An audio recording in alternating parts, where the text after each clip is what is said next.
여러분 안녕하십니까. 법률사무소국토의 김조영 대표입니다. 24년 동안 256의 추진위 조합 관련 100여 건의 소송을 한 경험을 가지고 강의를 드리고 있습니다. 이번 시간에는 관리처분계획 수립기준 세 번째, 신축주택하고 상가 등 부대복리시설에 공급하는 순위, 내가 몇 번째로 이걸 우선권을 갖느냐 하는 아주 중요한 기준입니다.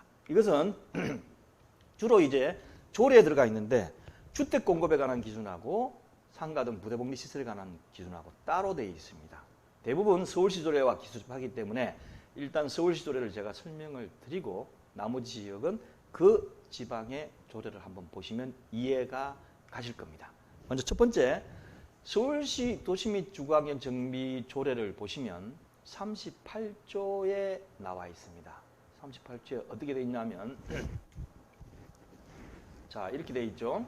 38조 주택 및 부대복리시설 공급기준 등 해가지고 영 63조 1항 7호에 따라 법 제23조 1항 4, 5 방법으로 시행하는 주거환경 개선 사업이 끊어집니다. 영하고 법은 이 주거환경 개선 사업을 가르치는 것이기 때문에 우리하고 관계없다 생각하시면 되죠. 그 다음에 재개발 사업 및 단독주택 재건축 사업의 주택 공급에 관한 기준은 다음과 같다. 재개발 사업 우리한테 관련이 있습니다. 자, 권리가액에 해당하는 분양주택가액의 주택을 분양한다. 이 경우 권리가액이 두 개의 분양주택가액의 사이에 해당하는 경우에는 분양 대상자의 신청에 따른다. 그러니까 권리가액인데 우리가 흔히 아는 권리가액하고 서울시에서 정의 내린 권리가액하고 틀려요. 우리가 흔히 관리처분계획 수립시에 사용하고 있는 권리가액이라고 하면 종전자산 평가 금액의 비례율로 곱한 걸 권리가액이라고 대부분 사용하고 있습니다. 그런데 굳이 왜 이렇게 시장에서 사용하고 있는 용어를 서울시는 다르게 정의를 해놨는지 참 어떤 의미에서는 좀 불편해요.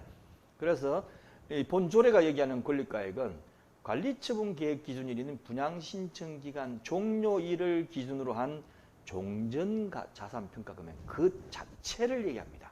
그래서 만약에 우리가 권리가액이 5억인데 비례율이 110%면 우리가 종전자산 금액이 5억인데 비례율이 110%면 우리가 알고 있는 관리처분계획성 권리가액은 5억 5천이 됩니다.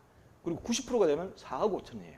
그 금액하고 조례에서 말하는 금액하고 다릅니다. 그래서 조례에서 말하는 권리가액은 분양신청 기간 종료를 기준으로 한 종전자산 평가 금액 그 자체를 얘기합니다.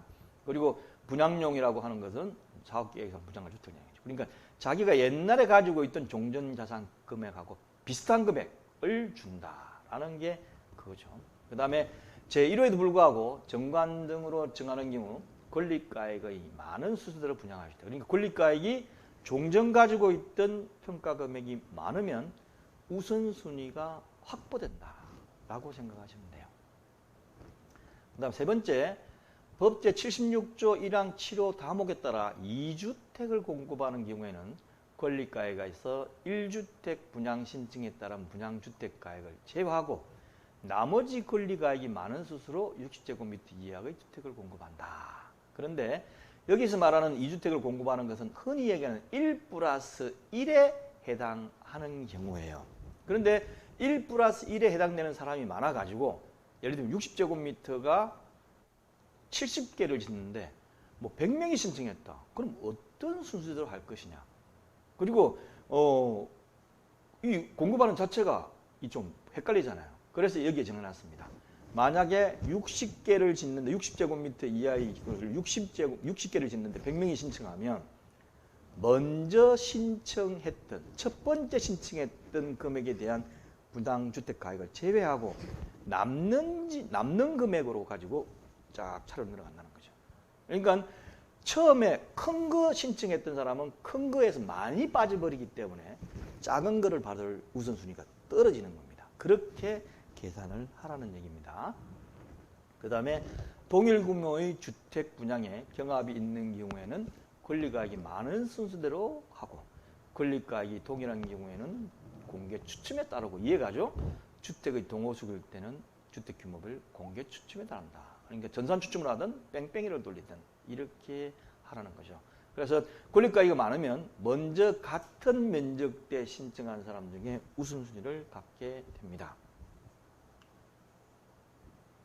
그 다음에 영육치산도 1항 치료에 따라 23조 4의 방법으로 시행하는 주거환경 개선 사업과 재개발 사업으로 조성되는 이렇게 되어 있는데 이거는 상가 등 부대복리 시설인데 이게 되어 있어요. 그래서 지금 말씀하는 것은 부대복리 시설에 관한 기준은 또 따로 있습니다. 그래서 보시면 이렇게 되어 있어요.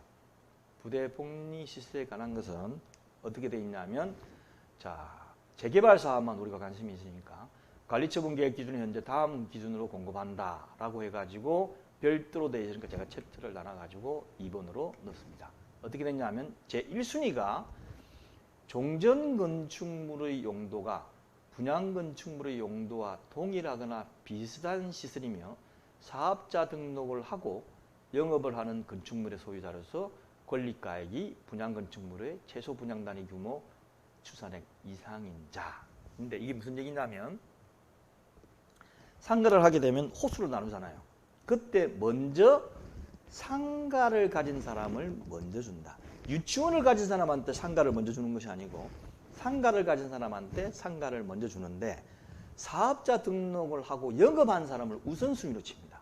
밑에 2호에 보시면 여기는 사업자 등록증을 하고 영업을 하는 건축물 소유자라고 되어 있고 2순위는 그냥 소유자라고 되어 있어요. 그러니까 비슷한 상가 같으면 상가를 소유했던 사람 중에 먼저 사업자 등록증을 하고 영업을 실제 했던 사람을 1순위로 주겠다는 거죠. 1순위.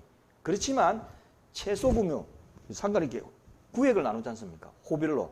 그 금액보다는 커야 되죠. 조그마한 걸 가지고 있던 사람이 큰 거를 먼저 받는 것이 아니고 최소한 금액보다 이상 가진 사람 중에 사업자 등록증을 하고 영업한 사람을 1순위, 그 다음에 소유만 한 사람 2순위 그렇게 내는 겁니다. 그렇게 이해하시면 돼요. 그 다음에 종전 건축물의 용도가 분양 건축물 용도와 동일하거나 비슷한 시설이고 사업자 등록을 필한 권리자로서 권리가액이 분양 건축물의 최소 단위 규모 추산액에 미달되나 공동지도 발생한다. 무슨 얘기인지 이해가시죠? 예. 금액보다 적은 사람 중에 사업자 등록증을 사는 사람을 먼저, 그 다음에 이제 4순위에 가면 사업자 등록을 안 한 사람입니다. 안 한 사람이 4순위가 되도록 되어 있습니다. 그 다음에 5순위는 공동주택을 분양받지 않은 자로서 권리가액이 최소 추산액 이상인 자 이렇게 되어 있습니다. 예, 그게 5순위. 예. 그러니까 용도가 비슷한 걸 상가상인 사람 먼저 주고 나머지 유치원 가진 사람이 상가 받으려고 하면 밑으로 툭 떨어지는 거죠. 예, 공동주택 분양에서 권리가액이 이상. 그 다음에 6순위는 공동주택 분양받은 자도 또 한번 추산액이 이렇게 되면 받을 수 있도록 그렇게 되어 있습니다. 여기를 기준으로 해서요. 이제 조합에서는 관리처분 계획을 짜게 되는 거죠. 자, R19 co.kr에 들어오시면 5번째 강의에 넣어놓도록 하겠습니다. 감사합니다.